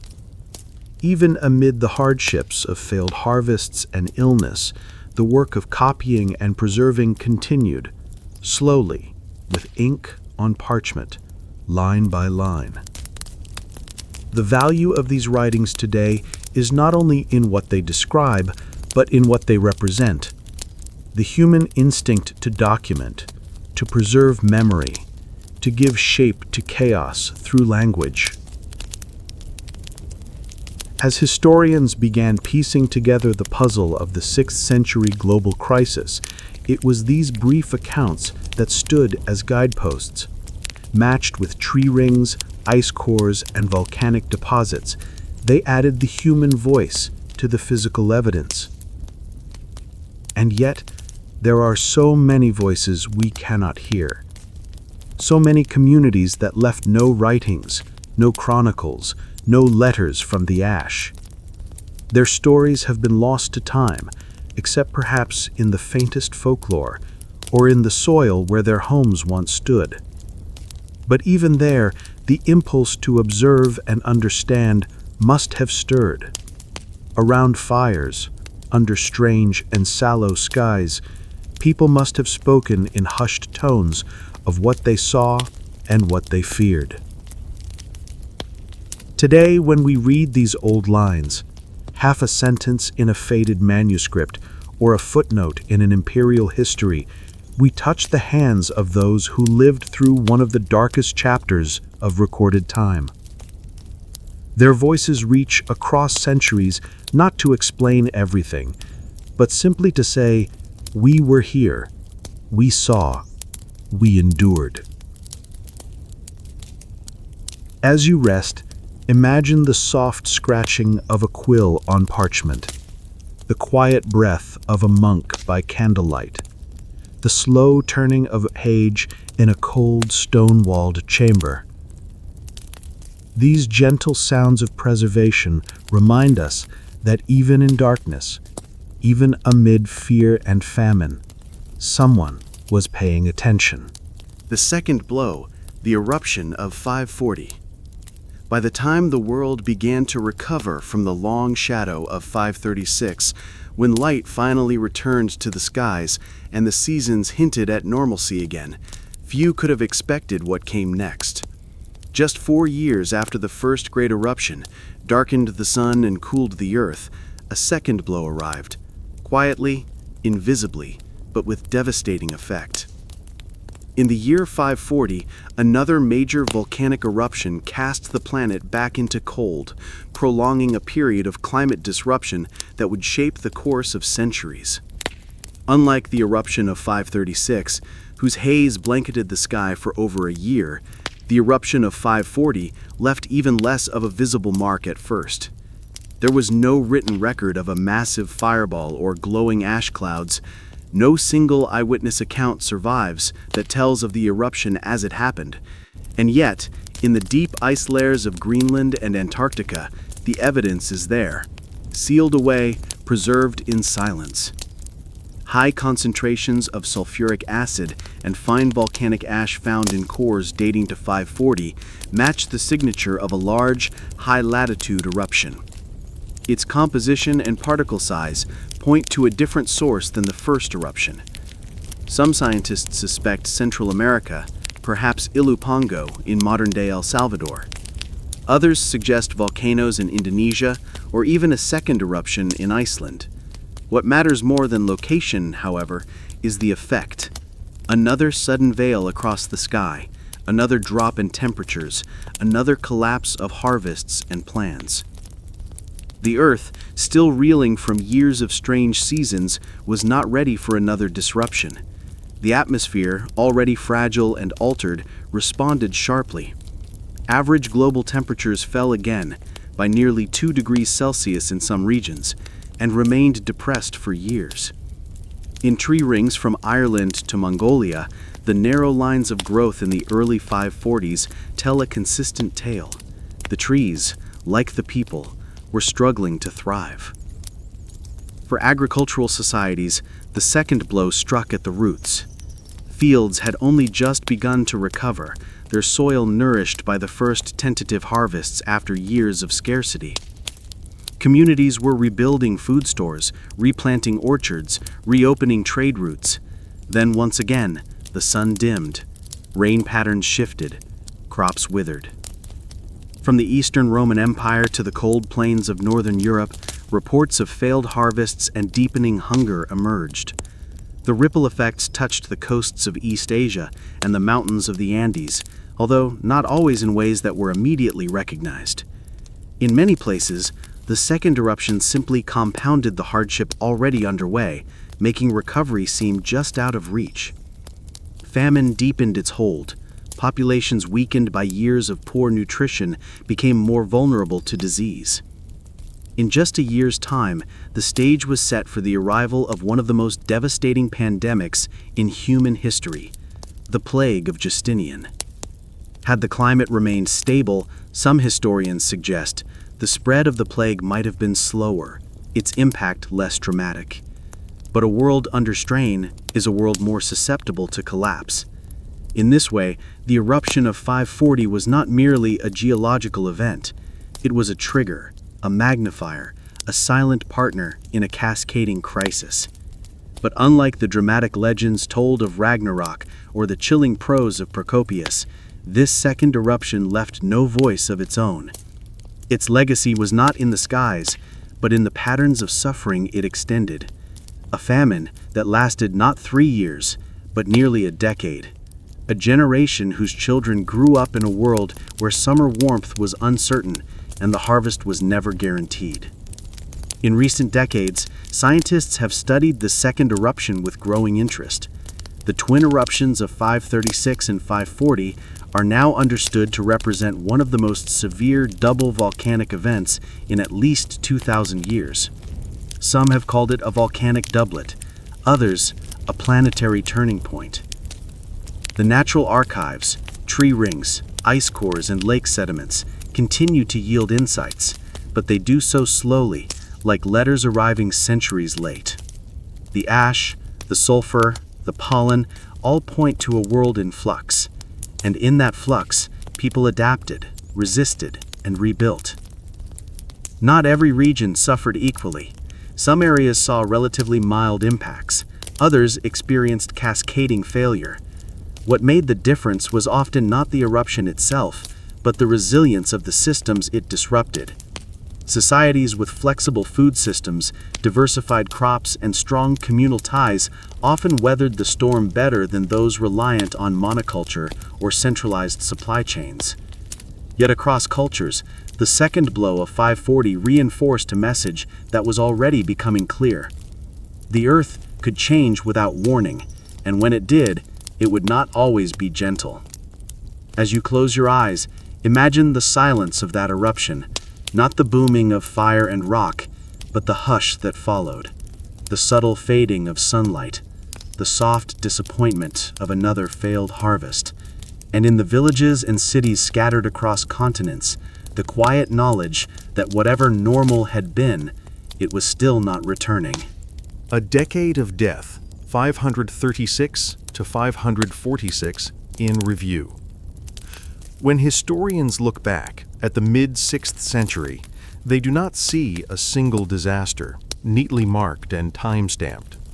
Instead, they observe a decade of slow unraveling, an extended crisis that unfolded like a dimming twilight across continents, communities, and generations.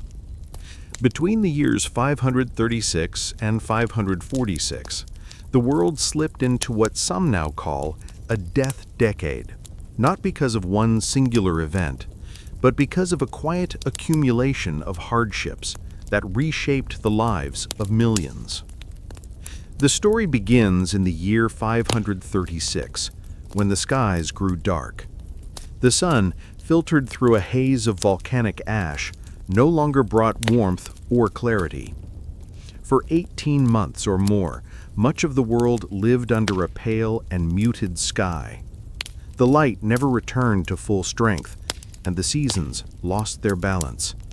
Crops faltered. Frost crept into spring and lingered late into summer. In the fields, farmers watched their grain rot. In cities, merchants watched markets fall silent. And then came hunger. By 537, famine had taken hold across much of the northern hemisphere. From the Eastern Roman Empire to the Western Isles of Ireland, people described a failure of bread.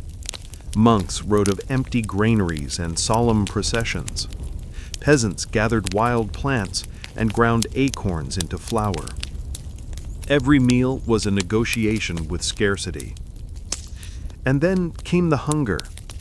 By 537, famine had taken hold across much of the northern hemisphere.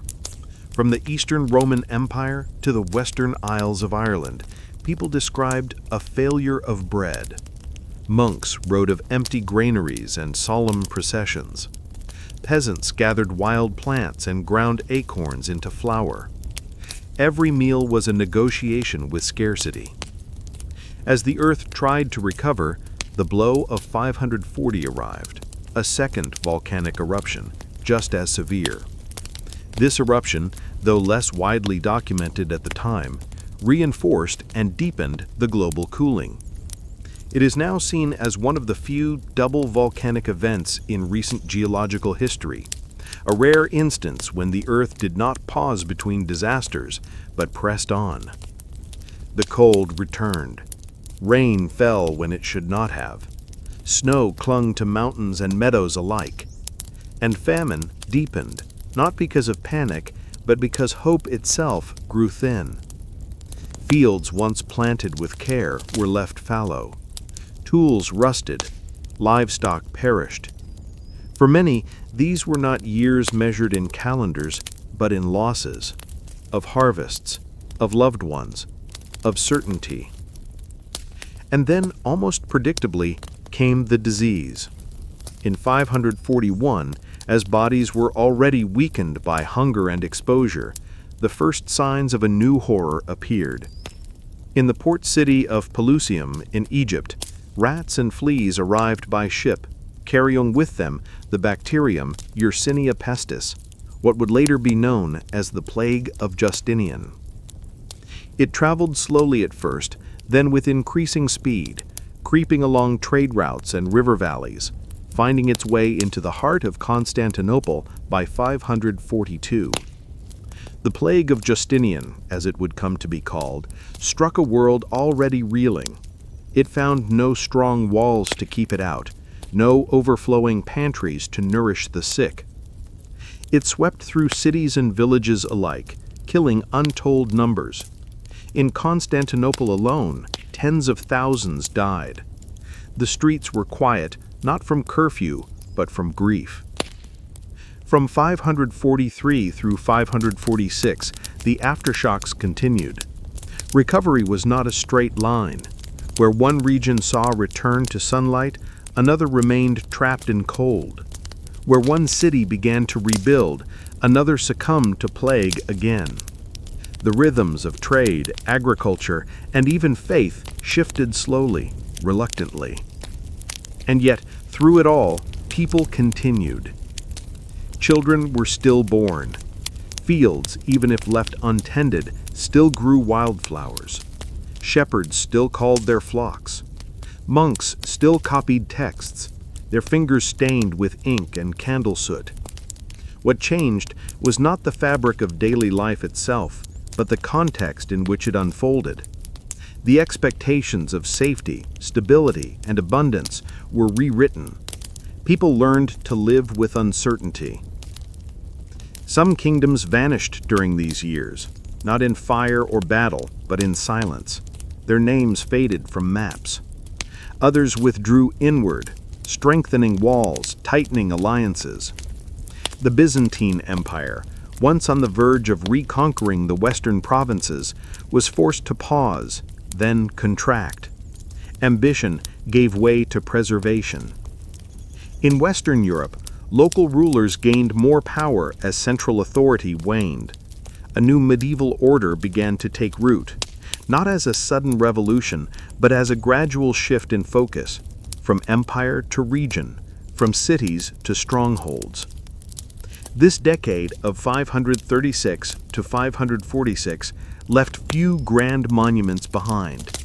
It did not carve statues or build cathedrals. Its traces are subtler: a thin line in a glacier, a narrow ring in a tree, a short sentence in an ancient chronicle. Yet its impact was immense. For those who lived through it, the world had changed in ways that were hard to explain and harder still to forget. The skies had failed them, the earth had denied them, and the air itself had turned dangerous. In quiet ways, the decade reshaped human thought.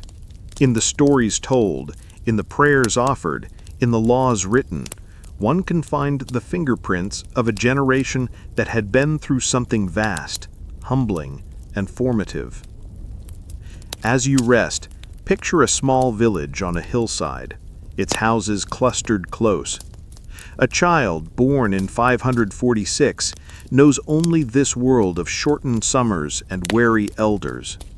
She listens to stories by the fire of days when the sun disappeared, when bread was precious, when strangers brought illness. She does not fear these stories. They are her inheritance. And perhaps that is the lasting legacy of the Death Decade. Not just in what it destroyed, but in what it passed on. A deeper respect for nature's power, a gentler. From ashes to spring, recovery and hope. For nearly a decade, the world dimmed. Seasons shifted out of rhythm, the sun lost its warmth, and hunger became a quiet companion in fields and cities alike. But even the longest winters end, and just as the earth can fall under shadow, so too can it return to light. By the late 540s and into the 550s, something subtle began to change. It did not come as a miracle or proclamation. No trumpet sounded across the fields, no single event marked the moment. Rather, it came softly, like the first buds of spring after a long frost. A season that felt familiar again. A morning where the sun, though pale, rose with a little more strength. A harvest, not abundant, but enough. The air, once thick with volcanic haze, gradually cleared. Particles of sulfur and ash, which had floated in the stratosphere for years, settled back down to earth, unseen, mingling with soil and stone. And with their descent, the sky returned, slowly, patiently, a little more each day. For those who had known nothing but uncertainty, the return of rhythm felt sacred. Farmers, long hesitant to plant, began once more to work their fields with hope. Barley, wheat, millet, seeds buried in cold ground began to rise again. Thin shoots broke the surface. Birds, quiet in previous springs, returned with song. Bees found blossoms. In villages across Europe and Asia, small but important decisions marked the path forward. Families rebuilt fences, patched roofs, reopened wells. Markets began to stir, if only with a few goods at first. Trade routes, once choked by fear and famine, slowly filled again with travelers, monks, and merchants. Grain sacks changed hands. Cloth was traded for salt. Coins rang in pockets once empty. The memory of the dark years did not fade easily, nor should it have. But from that memory came adaptation. In many places, agricultural practices evolved. Fields diversified. New methods of preservation spread. Livestock herding was refined. In some regions, people migrated to lands more fertile or less isolated, forging new communities in the process. Faith also found renewal. In monasteries and temples, prayers turned from mourning to gratitude. The same monks who recorded the failures of bread now noted years of modest abundance. Pilgrimages resumed. Altars that once flickered before sickbeds now glowed with offerings of thanks. And across the vast Eastern Empire, where plague and famine had once paralyzed even emperors, slow political recovery began. Justinian's court, though weakened, resumed its ambitions. New buildings were constructed, laws revised, officials appointed. In Constantinople, once stricken with death, the great dome of Hagia Sophia rose to new heights, a testament not just to faith, but to endurance. Children born in 546 reached their first decade around 556. For them, the worst was memory, passed down in softened stories. They were not the generation of loss, but of rebuilding. They did not ask whether the world had changed.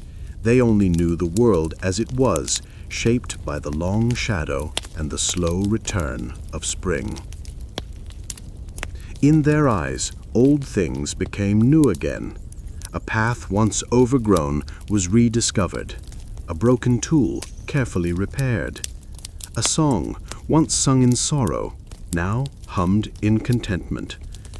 Life did not snap back to what it was before. It emerged in new shapes, bearing quiet wisdom. The scars remained, but even they became part of the landscape. Fallow fields slowly filled. Cities once hushed grew louder. Languages shifted, but stories remained. The darkness did not disappear. It became part of the past, something that gave the present its texture. For historians looking back, the recovery after 536 is harder to chart than the disaster itself. Volcanic ash can be measured, tree rings can be counted, but hope spreads quietly. It grows in gestures, in choices, in silence. In archaeological layers, this rebirth reveals itself in fragments. A hearth used again after years of disuse, pottery that shows trade across distant regions, a stable built atop ruins. These pieces do not shout, they whisper. They say, "We returned." The earth too showed signs of healing. Forests regrew where they had been cleared for firewood during the coldest years. Rivers flowed with more regular patterns.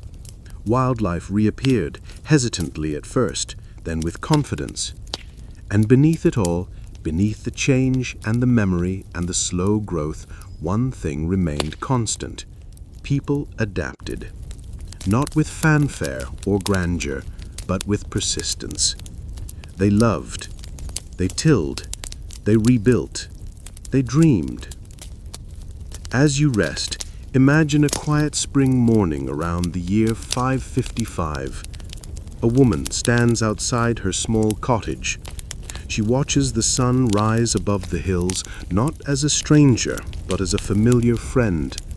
In her hand, a bundle of seeds. At her feet, tilled earth. Behind her, a child sleeps peacefully. This is not the beginning of a great empire or the end of history. It is something gentler, a return to rhythm, a sigh of relief, a slow unfolding.